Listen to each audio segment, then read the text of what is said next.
Bismillahirrahmanirrahim. Assalamualaikum warahmatullahi wabarakatuh. Waalaikumsalam warahmatullahi wabarakatuh.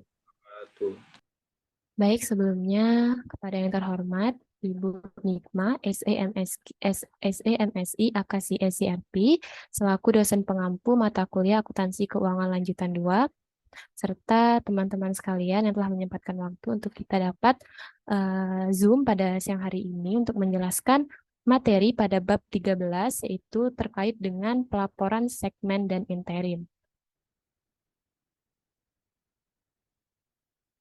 Nah, jadi sebelum kita mulai masuk ke penjelasan materi, di sini kami dari kelompok 4 itu beranggotakan 6 orang, dengan saya sendiri, Nur Hikmatri Lestari, dan ada kelima rekan saya, ada Rian Adisa Putra, Wahyu Dwi Aldistian, Anisha Martadila, Alia Fitri Sagita, dan Sylvia Ratili Pakpahan.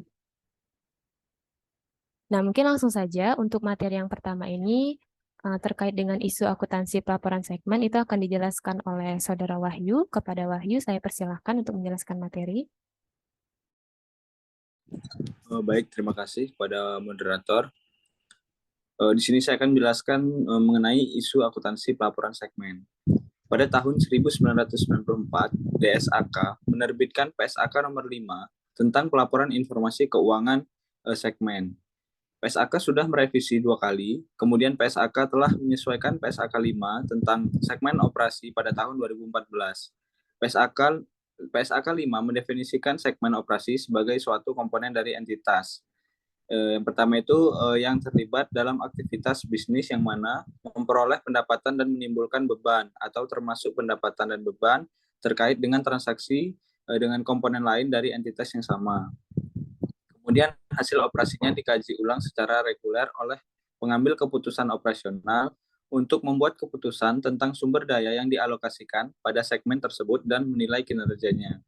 Kemudian tersedianya informasi keuangan yang dapat dipisahkan. Next. Informasi tentang segmen operasi.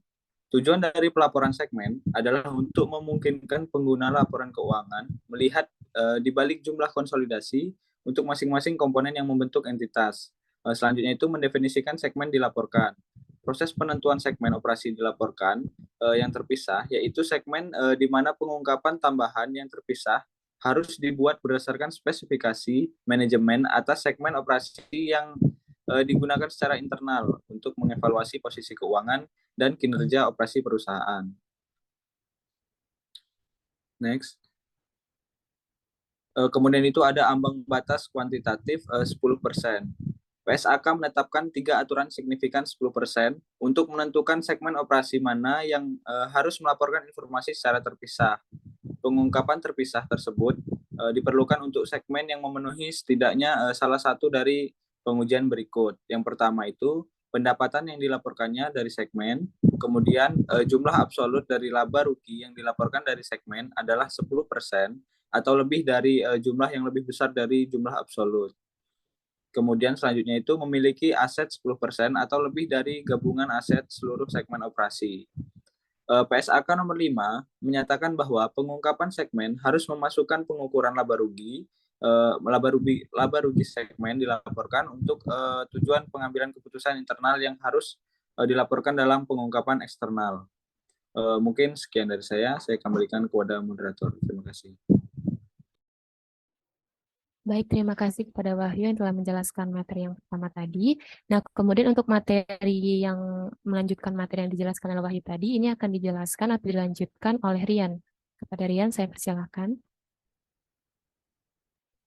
Baik, terima kasih moderator. Saya akan melanjutkan penjelasan dari Wahyu mengenai ambang batas kuantitatif. Nah, lanjutannya yaitu mengharuskan untuk melaporkan ukuran liabilitas dan aset untuk setiap segmen yang dilaporkan. Jika jumlah tersebut secara teratur diberikan pengambilan keputusan operasional. Nah, jika aset yang digunakan bersama dialokasikan ke segmen, maka aset tersebut harus dimasukkan dalam jumlah yang dilaporkan. Pendapat laba atau rugi dan aset harus dilaporkan dalam basis yang sama dengan yang digunakan untuk tujuan pengambilan keputusan internalnya. Nah, jika total pendapatan eksternal yang dilaporkan oleh segmen operasi kurang dari 75% dan pendapatan entitas, maka manajemen harus memilih dan mengungkapkan informasi tentang segmen operasi sampai paling tidak 75% dari pendapatan entitas yang dimasukkan dalam segmen yang dilaporkan. Informasi mengenai segmen operasi yang tidak dilaporkan adalah digabungkan dan diangkatkan dalam kategori seluruh segmen lain secara terpisah. Next. Nah, untuk selanjutnya mengenai uji pengungkapan komprehensif. Setelah menentukan segmen mana yang dilaporkan berdasarkan salah satu dari 3 uji 10%, kemudian perusahaan harus menerapkan uji komprehensif. Uji komprehensif adalah uji pendapat konsolidasi 75%. Uji pendapatan konsolidasi 75%, total pendapatan dari sumber eksternal oleh semua segmen operasi yang dilaporkan secara terpisah. Setidaknya harus sama dengan 75% dari total pendapatan konsolidasian. Perusahaan pelaporan harus mengidentifikasi segmen operasi tambahan sebagai segmen yang dilaporkan sebagai uji itu terpenuhi atau tidak. Jika persentase tersebut lebih besar dari 75%, maka tidak ada lagi segmen operasi yang harus dilaporkan terpisah. Jika persentase tersebut kurang dari 75%, maka diperlukan segmen operasi tambahan. Oke. Untuk materi selanjutnya mengenai pertimbangan lainnya, batas praktis sebanyak 10 segmen digunakan sebagai batas atas jumlah segmen yang dilaporkan. Karena jika lebih dari jumlah tersebut, maka informasi tambahan dapat menjadi terlalu terperinci. Perusahaan harus menerapkan pertimbangan untuk menentukan apakah masing-masing segmen harus dilaporkan. Jika suatu segmen menjadi dilaporkan dalam periode berjalan, tetapi tidak dilaporkan terpisah pada periode sebelumnya, maka harus disajikan kembali untuk mendapatkan data keuangan yang diperbandingkan. Nah, untuk selanjutnya mengenai pelaporan informasi segmen. Entitas mengungkapkan hal-hal berikut untuk setiap periode laporan laba rugi dan penghasilan komprehensif lainnya disajikan. Itu ada beberapa. Yang pertama yaitu informasi umum tentang faktor-faktor yang digunakan untuk mengidentifikasi segmen dilaporkan dari entitas termasuk dasar organisasi. Yang kedua, informasi tentang laba rugi segmen yang dilaporkan. Yang ketiga, rekonsiliasi dari total pendapatan segmen, laba rugi segmen yang dilaporkan liabilitas, segmen dan unsur material segmen lainnya terhadap jumlah yang terkait dalam entitas itu sendiri. Mungkin demikian penjelasan dari saya kembalikan kepada moderator. Baik, terima kasih kepada Rian yang telah menjelaskan materi. Nah, untuk yang materi selanjutnya ini akan saya sampaikan sendiri ya. Ini kelanjutan dari materi yang telah dijelaskan oleh rekan saya tadi. Terkait dengan PSAK 5, itu menyatakan bahwa entitas itu melakukan rekonsiliasi atas seluruh hal sebagai berikut. Yang pertama, itu atas total pendapatan segmen yang dilaporkan terhadap pendapatan entitas. Yang kedua, itu terkait dengan total ukuran laba rugi segmen yang dilaporkan terhadap laba rugi entitas sebelum beban pajak atau penghasilan pajak dan operasi dihentikan. Yang ketiga, total aset segmen dilaporkan terhadap aset entitas. Yang keempat, terkait dengan total liabilitas segmen yang dilaporkan terhadap liabilitas entitas jika liabilitas segmennya yang dilaporkan. Dan yang kelima, itu ada terkait dengan total jumlah dalam segmen dilaporkan untuk setiap informasi unsur material yang diungkapkan terhadap jumlah terkait dalam entitas.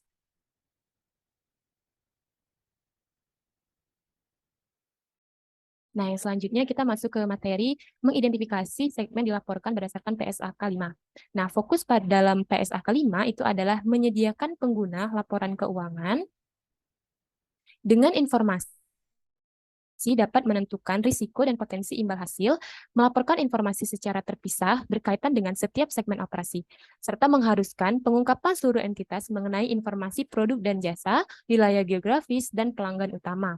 Perusahaan juga harus melaporkan pendapatan dari pelanggan eksternal, yaitu untuk setiap produk dan jasa atau tiap kelompok dari produk dan jasa sejenis. Dan yang kedua itu yang dialokasikan kepada negara domisili entitas dan seluruh negara asing secara total di mana entitas memperoleh pendapatan. Nah, selanjutnya pelaporan keuangan interim. Laporan keuangan interim yang mencakup periode kurang dari 1 tahun menyediakan informasi tepat waktu mengenai kemajuan entitas sepanjang tahun tersebut. Nah, laporan keuangan interim ini bisa untuk 1 minggu, 1 bulan, triwulan, atau sampai beberapa triwulan. Banyak sekali perusahaan menyusun laporan keuangan bulanan untuk tujuan manajemen internal mereka. Yang selanjutnya itu ada format laporan keuangan interim. Adapun laporan keuangan interim ini mencakup komponen sebagai berikut. Yang pertama, itu laporan posisi keuangan ringkas, laporan laba rugi dan penghasilan komprehensif lain ringkas, baik digabung maupun dipisah, laporan perubahan ekuitas ringkas, laporan arus kas ringkas, serta catatan penjelasan tertentu. Baik, mungkin itu saja penjelasan dari saya. Dan untuk materi yang selanjutnya, itu akan dijelaskan oleh Anisha. Kepada Anisha, dipersilakan. Baik, terima kasih moderator. Mungkin untuk selanjutnya ini saya akan menjelaskan mengenai permasalahan akuntansi. Di sini ada pandangan diskrit versus pandangan integral dari pelaporan interim. Nah, teori diskrit pelaporan interim ini memandang setiap periode interim sebagai pelaporan akuntansi dasar yang harus dievaluasi seakan-akan merupakan periode akuntansi tahunan. Sedangkan teori integral pelaporan interim memandang periode sebagai bagian dari periode tahunan.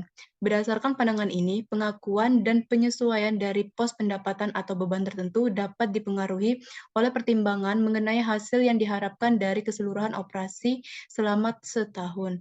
Menurut pandangan integral, satu periode interim tidak akan menanggung keseluruhan beban yang menguntungkan lebih dari satu periode interim. Dan selanjutnya ada pengaturan akuntansi tentang pelaporan interim. PSAK menstandarisasi penyusunan dan pelaporan pada laporan interim laba rugi komprehensif interim.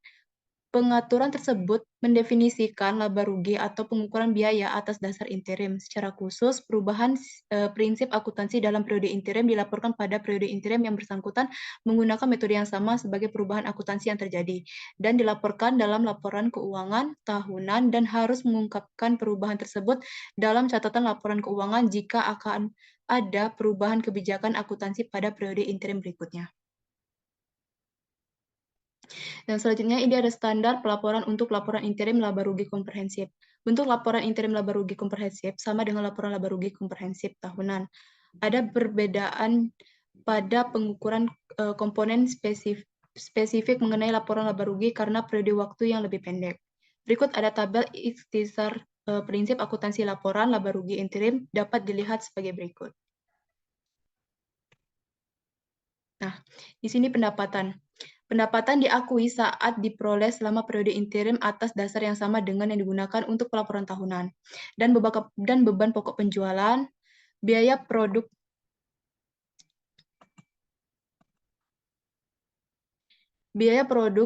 untuk periode interim diakui atas dasar yang sama dengan yang digunakan untuk pelaporan tahunan, kecuali untuk interim. Yang pertama, estimasi tingkat laba bruto dapat digunakan untuk menentukan beban pokok penjualan interim. Yang kedua, metode penilaian yang lebih rendah antara biaya perolehan dan nilai realisasi neto memungkinkan pemulihan kerugian untuk meningkatkan harga pasar pada periode interim berikutnya dari tahun fiskal yang sama. Yang ketiga, sistem biaya standar harus menggunakan prosedur yang sama dengan pelaporan tahunan kecuali varian harga dan volume atau varian kapasitas yang diperkirakan akan diserap pada akhir tahun harus ditangguhkan. Mungkin itu saja dari saya kembalikan kepada moderator. Baik, terima kasih kepada Anisha yang telah menjelaskan materi. Dan untuk materi yang selanjutnya ini akan dilanjutkan kepada Sylvia. Pada Sylvia, dipersilakan. Baik, di sini saya akan melanjutkan pemaparan ikhtisar prinsip akuntansi dalam laporan laba rugi interim. Nah, yang selanjutnya yaitu biaya dan beban lainnya. Di sini beban saat terjadinya atau dialokasikan antara beban periode interim berdasarkan pada manfaat yang diterima atau dasar yang sistematis dan rasional lainnya. Nah, selanjutnya yang keempat yaitu pajak penghasilan. Berdasarkan pada penghasilan kena pajak aktual selama waktu periode interim dengan tarif pajak penghasilan. Nah, yang terakhir yaitu pelepasan komponen dari entitas atau pos luar biasa, tidak biasa atau jarang terjadi dan bersyarat kontingensi, ini diakui pada periode interim terjadi. Next. Nah, pembahasan selanjutnya yaitu perubahan akuntansi dalam periode interim. PSAK 25 tentang kebijakan akuntansi, perubahan estimasi akuntansi dan kesalahan menyebutkan perubahan akuntansi dalam tiga kategori, yaitu yang pertama, perubahan kebijakan akuntansi, yang kedua, perubahan estimasi akuntansi, dan yang ketiga, kesalahan periode sebelumnya. Nah, di sini ada perubahan kebijakan akuntansi atau penerapan retrospektif.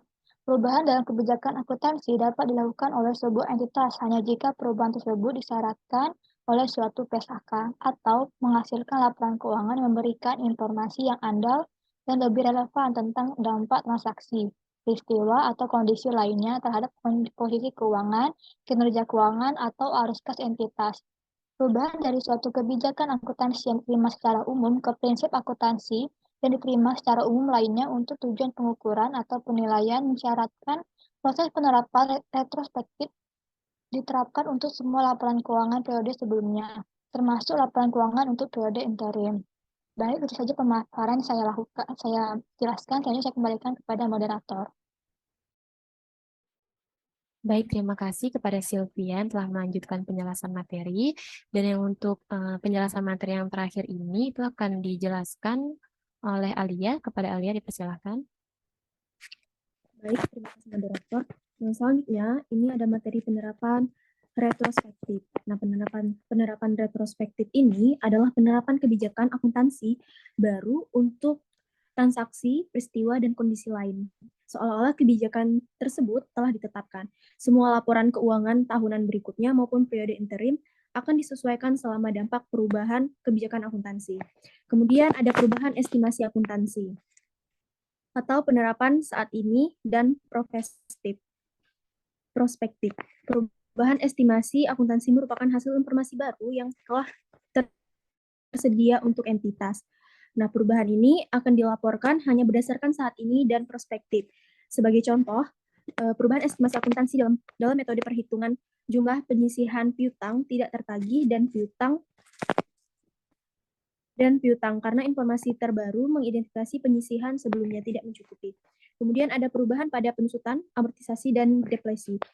PSAK 25 mensyaratkan perubahan dalam metode penyusutan, amortisasi, atau depresi atas aset berumur panjang dan aset non-keuangan yang disebabkan informasi baru, seperti pola penggunaan saat ini yang berbeda dengan ekspektasi. Akan diperhitungkan sebagai perubahan estimasi akuntansi yang dipengaruhi oleh perubahan kebijakan akuntansi. Nah, penerapan saat ini dan prospektif ini digunakan untuk melaporkan perubahan tersebut dan laporan keuangan sebelumnya yang tidak perlu disajikan kembali. Kemudian untuk materi yang terakhir, ini ada kesalahan. Nah, standar yang berlaku ini menyatakan bahwa sebuah koreksi atas kesalahan dalam laporan keuangan yang diterbitkan sebelumnya bukanlah perubahan estimasi akuntansi dan entitas yang harus memaparkan kembali laporan keuangan yang telah disajikan sebelumnya untuk mengoreksi kesalahan pada laporan tersebut. Nah, karena kesalahan tersebut mungkin hubungan dengan jumlah periode masa lalu yang dilaporkan. Kemudian PSAK 25 mensyaratkan bahwa kesalahan yang telah dikoreksi secara retrospektif pada laporan keuangan lengkap pertama yang diterbitkan setelah ditemukan kesalahan dengan yang pertama di sini ada menyajikan kembali jumlah komparatif untuk periode sebelumnya yang disajikan di mana kesalahan terjadi. Kemudian yang kedua di sini ada jika kesalahan terjadi sebelum periode sajian paling awal, maka menyajikan kembali saldo awal, aset, liabilitas, dan ekuitas untuk periode sebelumnya. Nah, sajian paling awal, nah jika tidak praktis untuk menentukan dampak kumulatif pada awal periode berjalan. Dari kesalahan pada seluruh periode sebelumnya, maka entitas menyajikan kembali informasi komparatif untuk mengoreksi kesalahan secara prospektif dari tanggal praktis paling awal. Mungkin itu saja moderator. Baik, terima kasih kepada Alia dan teman-teman semua yang telah menjelaskan materi terkait dengan bab 13, yaitu tentang materi pelaporan segmen dan interim. Nah, mungkin untuk selanjutnya kita langsung saja ya untuk pembahasan soal. Nah, jadi di sini saya share screen dulu.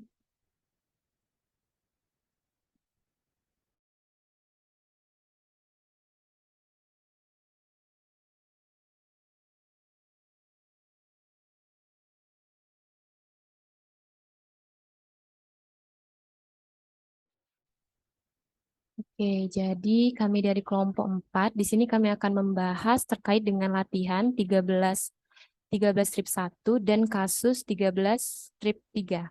Nah, mungkin untuk teman-teman yang ingin lebih jelasnya lagi membaca soal, itu ada di halaman 176 buku Becker, dan di kasus itu juga ada di halaman 173. Maksudnya 171. Nah, jadi langsung saja untuk penjelasan soal ini. Yang pertama ini di latihan 13 strip 1. Dan ini akan dijelaskan oleh Sylvia. Kepada Sylvia, saya persilahkan. Baik, terima kasih moderator. Di sini saya akan menjelaskan bagaimana penjelasan dari jawaban pada latihan 13.1, yaitu segmen dilaporkan. Di sini soalnya, PT Antapura mempunyai 7 segmen operasi. Data pada segmen tersebut adalah sebagai berikut. Nah, di sini telah diberikan pada setiap segmen ada 7. Nah, segmennya itu ada elektronik, sepeda, peralatan olahraga, peralatan rumah tangga, peralatan gas dan minyak, peralatan pecah belah, dan perangkat kertas. Nah, pada setiap segmen itu terdapat pendapatan, setiapnya itu sudah diberikan sebesar nilainya masing-masing. Nah, itu juga pada laba atau rugi segmen dan pada aset segmen. Nah, di sini bisa kita lihat pada laba atau rugi segmen itu diberikan mengalami kerugian pada segmen elektronik dan peralatan olahraga serta peralatan pecah belah. Nah, setiap segmen ini pada pendapatan itu totalnya pada 7 segmen terdapat senilai 775 juta rupiah. Pada laba atau rugi segmen dari 7 segmen tersebut itu sebesar 71 juta 100 ribu rupiah. Nah, selanjutnya pada aset segmen itu senilai 1.185.000 rupiah. Nah, di sini kita dimaksudkan dalam pendapatan segmen sepeda sebesar 105.000 rupiah adalah penjualan sebesar 25 juta ke segmen peralatan olahraga. Nah, pada soal diminta yang pertama, A, segmen mana yang dilaporkan secara terpisah. Lalu yang B, apakah segmen yang dilaporkan secara terpisah tersebut mencakup porsi yang cukup dari total pendapatan? Jelaskan. Nah, untuk penyelesaiannya, yang pertama kita akan melakukan uji pendapatan 10%. Nah, di sini sudah sama dengan soal sebelumnya, sudah diberikan keterangan sebesar 7 segmen, dan pendapatan segmen itu sudah diberikan keterangan juga pada soal sebelumnya. Dan totalnya juga 775 juta ribu rupiah. Nah, untuk mendapatkan persentase tersebut yang sudah diberikan di sini, itu kita dapatkan dari pendapatan segmen dibagi dengan total 7 segmen, yaitu sebesar 775 juta rupiah dikali dengan 100%. Nah, di sini setiap segmen mendapatkan persentasenya masing-masing.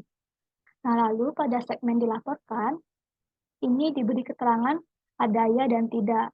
Nah, pada tidak ini diberi tanda merah. Kenapa? Karena pendapatan ini pada persentasenya 10 mendapat di bawah 10% atau kurang dari 10%, sehingga diberikan pada tanda segmen dilaporkan itu tidak dan berwarna merah. Nah, di sini uji pendapatan 10% menunjukkan bahwa segmen operasi berikut dilaporkan, yaitu sepeda, peralatan rumah tangga, peralatan gas dan minyak, serta perangkat keras. Selanjutnya yang kedua yaitu uji laba atau rugi 10%. Nah, sama dengan soal sebelumnya, pada keterangan soal sudah diberikan 7 keterangan segmen, dan juga ada keterangan nilainya masing-masing, yaitu laba atau rugi segmen. Nah, untuk mendapatkan persentasenya, kita sama dengan Untuk mendapatkan uji pendapatan itu didapatkan dari laba atau rugi segmen dibagikan dengan total uji laba yaitu sebesar Rp3.700.000. Nah, sehingga setiap segmen itu memiliki persentasenya masing-masing. Pada segmen dilaporkan juga sama, itu terdapat keterangan ya dan tidak. Pada tidak itu diberikan tanda warna merah karena sama sebelumnya itu pada uji laba rugi ini mengalami kurang dari 10% persentase uji laba, sehingga diberikan keterangan warna merah pada tidak. Nah, uji laba atau rugi 10% menunjukkan bahwa segmen operasi berikut dilaporkan, yaitu ada segmen sepeda, peralatan rumah tangga, peralatan gas dan minyak, peralatan pecah belah, dan serta perangkat keras. Nah, itu saja penjelasan dari saya. Hanya saya kembalikan kepada moderator. Baik, terima kasih kepada Sylvia yang telah menjelaskan jawaban tadi ya terkait dengan latihan 13.1, tapi itu belum selesai ya. Nanti di sini kami akan melanjutkan kembali penjelasan yang dijelaskan oleh rekan saya tadi. Nah, untuk yang penjelasan selanjutnya itu akan saya jelaskan, saya sendiri akan menjelaskan. Nah, setelah melakukan uji pendapatan serta uji laba sebesar 10%, di sini kita juga harus menghitung uji aset sebesar 10% juga. Nah, di mana yang telah dijelaskan oleh rekan saya sebelumnya tadi, itu tetap sama. Di sini ada tabel yang menjelaskan tentang ada 7 ya, ada 7 segmen. 7 segmen yang dimiliki oleh perusahaan. Di sini juga ada jumlah aset segmen pada setiap segmennya. Dan ini untuk total aset segmennya bisa teman-teman sekalian lihat ya di layar, itu sebesar 1.185.000.000 rupiah. Nah, di sini untuk persentasenya ini juga sama, cara menghitungnya tadi. Kita membagi antara 73 juta dibagi dengan 1.185.000.000 ini dikalikan dengan 100%. Nanti itu akan keluar hasil presentasinya 6,2%. Nah, untuk di bagian atau untuk di tabel segmen dilaporkan itu juga sama. Jadi kalau misal jumlah persentasenya ini tidak melebihi 10%, itu jadi kita tuliskan keterangan tidak. Kenapa tidak? Karena yang memenuhi persyaratan atau yang harus dilaporkan itu jika uji asetnya ini melebihi 10%. Persentase pendapatan gabungannya ini tadi harus lebih dari 10% atau sama dengan 10%. Nah, bisa teman-teman lihat juga ada yang tidak, ada juga yang iya. Nah, untuk iya nih tadi kan berarti jumlah persentasenya itu lebih dari 10%. Di sini kita bisa lihat jumlahnya sebesar 17,5%. Jadi, segmen ini bisa untuk dilaporkan. Nah, jadi berdasarkan setelah kita melakukan uji pendapatan, uji aset maksudnya ya, uji aset sebesar 10% ini menunjukkan bahwa segmen operasi yang dilaporkan yaitu ada sepeda, ada peralatan rumah tangga, ada peralatan gas dan minyak, serta ada perangkat keras. Nah, untuk yang selanjutnya, kita melakukan ikhtisar segmen industri yang dilaporkan, yaitu uji terkait dengan uji 10% tadi. Nah, untuk tabel ini sebenarnya ini adalah tabel ringkasan atau tabel rangkuman setelah kita melakukan uji pendapatan tadi. Jadi kan tadi sudah diuji itu segmen mana saja yang bisa untuk dilaporkan, yang sudah memenuhi persyaratan yang persentasenya lebih dari 10%, itu bisa kita lihat di sini, ada yang iya, ada yang tidak bisa. Nah, jadi di sini kita tinggal kita masukkan ke sini. Jadi di uji pendapatan, itu di bagian segmen elektronik itu tidak bisa dilakukan uji pendapatan, karena tadi tidak memenuhi persyaratan uji 10% tadi ya. Dan ini juga ada yang di bagian sepeda ini bisa dilakukan, segmen bisa dilaporkan karena telah memenuhi uji 10% tadi. Nah, untuk bagian berdasarkan pertanyaan yang diminta di bagian A tadi, nah jadi semua segmen itu dilaporkan setelah kita melakukan uji 10% tadi kan kita tahu nih mana yang bisa dilaporkan, mana yang tidak, mana yang memenuhi persyaratan dan mana yang tidak. Jadi setelah melakukan perhitungan tadi, semua segmen itu dapat dilaporkan secara terpisah kecuali elektronik dan perangkat peralatan olahraga karena kedua segmen ini tidak memenuhi persyaratan pada saat kita melakukan uji 10% tadi karena jumlah persentasenya tidak lebih atau kurang dari 10%. Mungkin itu saja. penjelasan dari saya. Dan untuk yang bagian B ini, untuk penjelasan yang selanjutnya ini, itu akan dijelaskan atau dilanjutkan oleh rekan saya kepada Wahyu. Saya persilakan untuk melanjutkan. Baik, terima kasih Nur.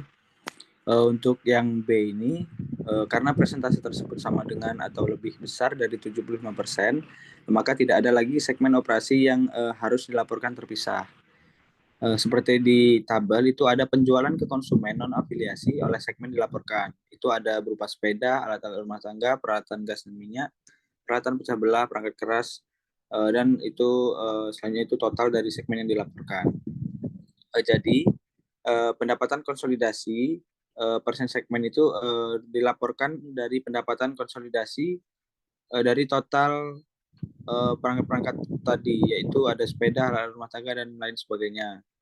Yaitu ketika semua itu sudah dijumlahkan, terdapatlah 655 juta, itu dibagi dengan 750 juta, itu didapatkan 87,33%. Itu maaf, itu 655 juta dibagi 750 juta dikali dengan 100%, maka dapatlah itu 87,33%.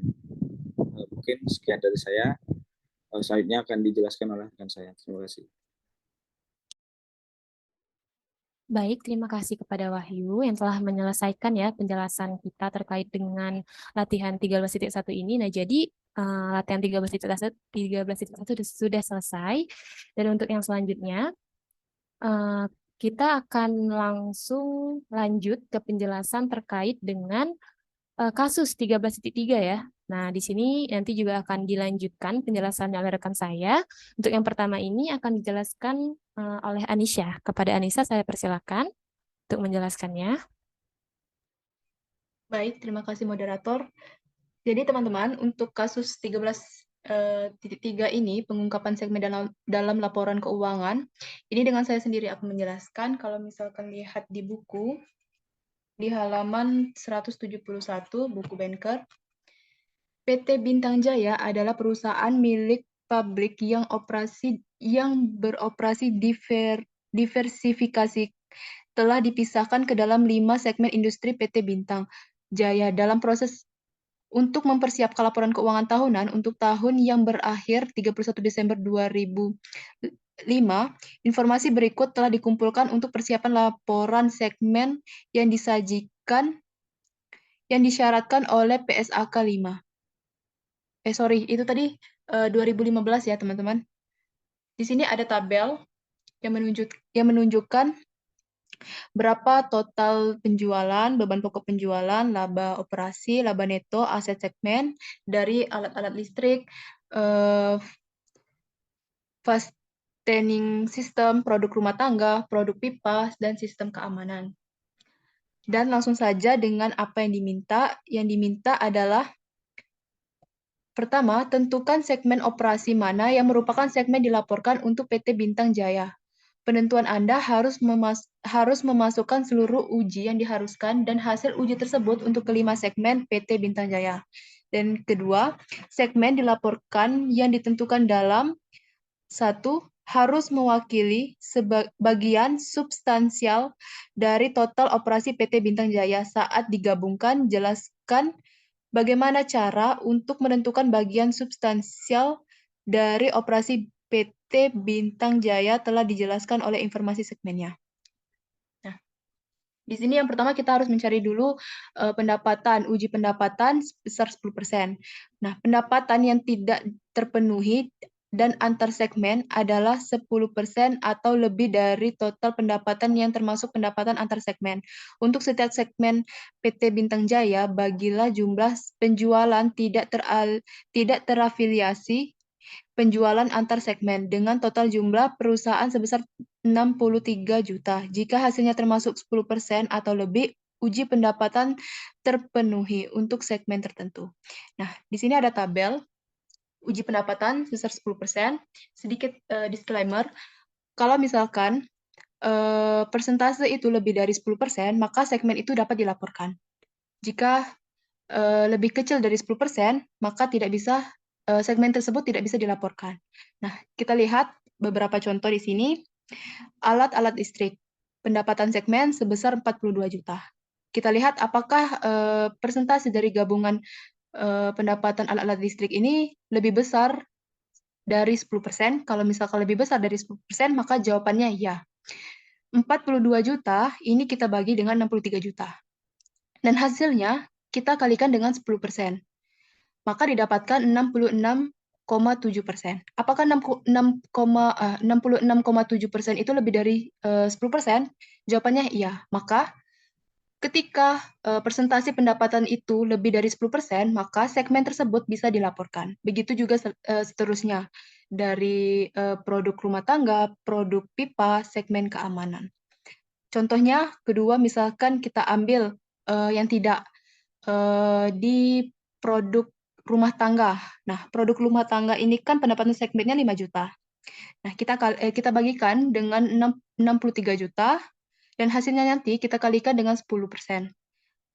Apakah hasil dari pembagian dan perkalian tersebut lebih dari 10%? Kalau misalkan tidak lebih dari 10%, maka segmen tersebut tidak bisa dilaporkan. Hasilnya 7,9%. Nah, 7,9% ini kurang dari 10%. Maka segmen tersebut tidak bisa dilaporkan.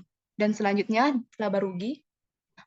Nilai absolut laba rugi adalah 10% atau lebih dari yang lebih besar dari total laba segmen yang tidak menimbulkan kerugian. Dalam jumlah tersebut, dari segmen yang memang mengalami kerugian untuk masing-masing segmen, bagilah nilai absolut dan laba atau rugi dengan jumlah dari laba segmen sebesar 6.200.000. Jika hasilnya 10% atau lebih, uji laba atau rugi segmen dipenuhi untuk segmen tertentu. Ini caranya sama dengan pendapatan ya teman-teman. Jadi di sini ada beberapa segmen bisa dilaporkan dan ada juga yang tidak. Segmen yang bisa dilaporkan contohnya ada alat-alat listrik, fastening system, dan ada produk pipa. Dan yang tidak bisa dilaporkan itu ada produk rumah tangga dan sistem keamanan. Mungkin itu saja penjelasan dari saya. Mungkin saya kembalikan kepada moderator. Baik, terima kasih ya kepada Anissa yang telah menjelaskan penjelasan jawabannya sampai ke batas uji laba rugi 10%. Nah, untuk yang selanjutnya, ini akan dilanjutkan oleh rekan saya. Kepada Alia, saya persilakan. Terima kasih moderator. Di sini saya akan melanjutkan penjelasan dari rekan saya sebelumnya. Nah, di sini saya akan menjelaskan tentang uji aset sebesar 10% juga. Nah, aset di sini aset adalah 10% atau lebih dari total aset. Nah, untuk setiap segmen kita akan membagi aset dengan total aset sebesar 100 juta rupiah.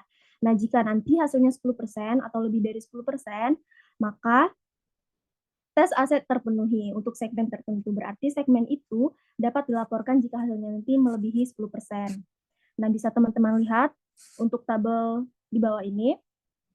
Di sini terdapat 5 segmen, diantaranya itu ada alat-alat listrik, fastening system, produk rumah tangga, produk pipa, dan sistem keamanan. Nah, untuk pendapatan segmen, ini bisa teman-teman lihat dengan jumlah 50 juta rupiah. Dan di sini ada persentase pendapatan gabungan sebesar 100 juta. Nah, untuk 50% ini seperti yang sudah dijelaskan oleh rekan saya sebelumnya, 50% ini didapat dari pembagian 50 juta dibagi dengan 100 juta dan dikalikan dengan 100%. Dan didapatlah sebesar 50%. Nah, untuk segmen yang dilaporkan, ini jadi karena persentase pendapatan gabungannya ini sebesar 50%, nah itu kan lebih dari 10%. Nah, jadi segmen ini dapat dilaporkan. Jadi keterangan di sana dibuat iya, karena persentase pendapatannya lebih dari 10%. Nah, untuk yang selanjutnya itu perhitungannya masih tetap sama. Jadi untuk produk pipa dan sistem keamanan, itu kan tidak dilaporkan karena persentase pendapatan gabungannya ini kurang dari 10%, maka segmennya tidak dilaporkan. Kemudian selanjutnya itu ada melakukan ikhtisar segmen industri sebesar 10% juga. Nah, bisa dilihat untuk tabel di bawah itu. Jadi informasi yang ada di ikhtisar segmen ini itu didapat dari tabel uji aset sebelumnya yang sudah saya jelaskan sebelumnya. Jadi untuk semua perhitungan di segmen PT Bintang Jaya menghasilkan hasil yang menunjukkan bahwa semua segmen dapat dilaporkan secara terpisah kecuali sistem keamanan. Karena sistem keamanan ini tidak dilaporkan secara terpisah karena tidak memenuhi kriteria uji yaitu sebesar 10%. Mungkin itu saja yang dapat saya jelaskan. Saya kembalikan kepada moderator. Baik, terima kasih kepada Alia yang telah melanjutkan penjelasan dari rekan kami sebelumnya tadi ya, yang terkait dengan uji aset 10%. Nah, untuk yang pertanyaan yang diminta di bagian B, ini akan dijelaskan oleh rekan saya Rian. Kepada Rian, saya persilahkan. Baik, terima kasih moderator. Kita masuk ke soal yang bagian B. Agar segmen yang dapat dilaporkan dari PT Bintang Jaya mewakili bagian substansial dan total operasi PT pendapatan gabungan dan penjualan ke pelanggan non-afiliasi. Dari semua segmen yang dilaporkan harus tidaknya 75% dari total penjualan perusahaan secara keseluruhan. Nah, untuk perhitungannya, itu penjualan ke konsumen non-afiliasi oleh segmen yang dilaporkan itu ada alat-alat listrik, printing system, produk rumah tangga, produk pipa. Nah, itu semuanya ditotalkan menjadi total segmen yang dilaporkan, yaitu sebesar 44.300.000. Nah, untuk pendapatan konsolidasi itu kita sudah menentukan sebesar 46.300.000. Jadi kita bagi 44.300.000 dibagi 46.300.000. Dapatlah dikali 100%, dapatlah 95,7%. Nah, karena penjualan ke pelanggan non-afiliasi dari segmen yang dilaporkan PT Bintang Jaya itu sebesar 44.300.000 dan persentase lebih dari 75%, maka tidak ada segmen yang harus dilaporkan secara terpisah. Mungkin demikian penjelasan dari saya kembali ke moderator. Baik, terima kasih kepada Rian yang telah menyelesaikan penjelasan jawaban terkait dengan kasus 13.3 ini. Nah, mungkin itulah penjelasan terkait dengan latihan serta kasus yang kami ambil dari bab ke-13 ini. Semoga dapat dipahami ya oleh rekan-rekan sekalian. Mungkin itu saja presentasi dari kelompok kami terkait dengan bab ke-13 ini. Semoga teman-teman sekalian yang mendengarkan dan kita juga dapat memahami apa yang kita sampaikan di bab ke-13 ini. Mungkin itu saja dari kelompok kami. Lebih dan kurang kami mohon maaf. Kepada Tuhan kami mohon ampun. Wabillahi taufiq wal hidayah. Wassalamualaikum warahmatullahi wabarakatuh. Waalaikumsalam warahmatullahi wabarakatuh.